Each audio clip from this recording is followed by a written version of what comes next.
പ്രപഞ്ച സൃഷ്ടി.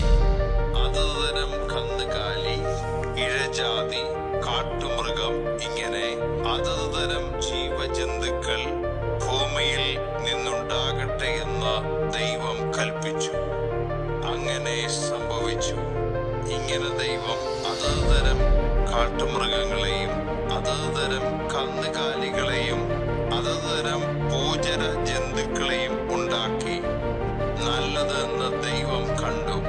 അനന്തരം ദൈവം, നാം നമ്മുടെ സ്വരൂപത്തിൽ നമ്മുടെ സാദൃശ്യപ്രകാരം മനുഷ്യനെ ഉണ്ടാക്കുക, സമുദ്രത്തിലുള്ള മത്സ്യത്തിന്